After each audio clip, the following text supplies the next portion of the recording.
बांग्लादेश का कौन सा आइलैंड मांग रहा था यूएस? शेख हसीना ने कर दिया खुलासा। सत्ता परिवर्तन के लिए अमेरिका जिम्मेदार। बांग्लादेश में इन दिनों हिंसा का दौर जारी है।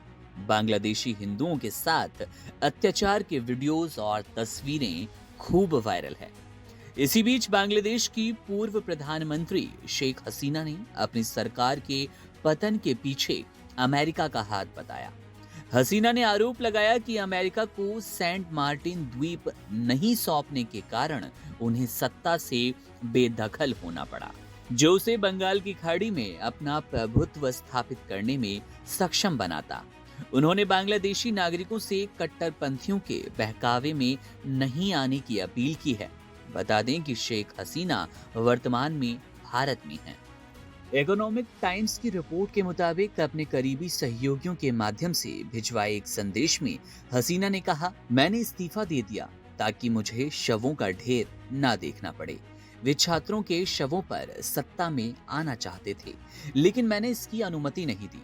मैंने प्रधानमंत्री पद से इस्तीफा दे दिया।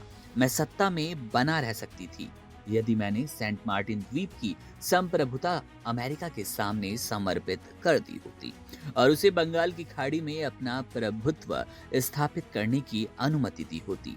मैं अपने देश के लोगों से विनती करती हूँ, कृपया कट्टरपंथियों के बहकावे में ना। इकोनॉमिक टाइम्स ने अपनी रिपोर्ट में शेख हसीना के हवाले से कहा, अगर मैं देश में रहती तो अधिक जाने जाती और अधिक संसाधनों और सार्वजनिक संपत्तियों को नुकसान पहुंचाया जाता। मैंने देश छोड़ने का अत्यंत कठिन निर्णय लिया। मैं आपकी नेता बनी क्योंकि आपने मुझे चुना। आप मेरी ताकत थे। ये समाचार पाकर मेरा दिल रो रहा है कि मेरी पार्टी आवामी लीग के कई नेता मारे गए, कार्यकर्ताओं को परेशान किया जा रहा है और उनके घरों में तोड़फोड़ और आगजनी की जा रही है। अल्लाह की रहमत से मैं जल्द ही वापस लौटूंगी। आवामी लीग चुनौतियों से लड़कर बार बार खड़ी हुई है। मैं हमेशा बांग्लादेश के भविष्य के लिए प्रार्थना करूंगी। जिस राष्ट्र का सपना मेरे महान पिता ने देखा था और उसके लिए प्रयास किया, वो देश जिसके लिए मेरे पिता और परिवार ने अपनी जान दे दी। बता दें कि जॉब कोटा को लेकर छात्रों के विरोध प्रदर्शन का जिक्र करते हुए हसीना ने कहा, मैं बांग्लादेश के युवा छात्रों को दोहराना चाहूंगी। मैंने आपको कभी रजाकार नहीं कहा, बल्कि आपको उकसाने के लिए मेरे शब्दों को तोड़ मरोड़ कर पेश किया गया। मेरा आपसे अनुरोध है कि आप उस दिन का पूरा वीडियो देखें। षड्यंत्रकारियों ने आपकी मासूमियत का फायदा उठाया और देश को अस्थिर करने के लिए आपका इस्तेमाल किया। बता दें कि हसीना को 5 अगस्त की शाम बांग्लादेश से भागना पड़ा और भारत में शरण लेनी पड़ी।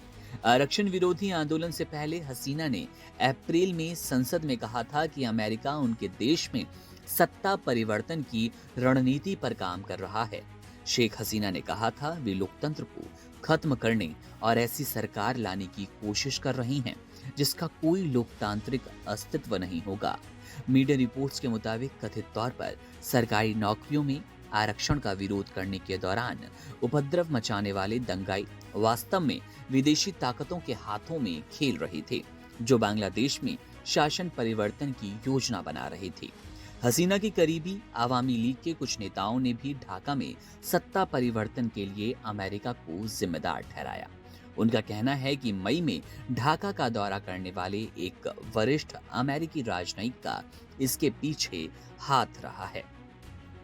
बहरहाल, बांग्लादेश की हिंसा और तमाम अपडेट्स पर हमारी नजर है। जैसे ही कोई बड़ा अपडेट मिलेगा आपसे साझा करेंगे। आप बने रहिए वन इंडिया हिंदी के साथ।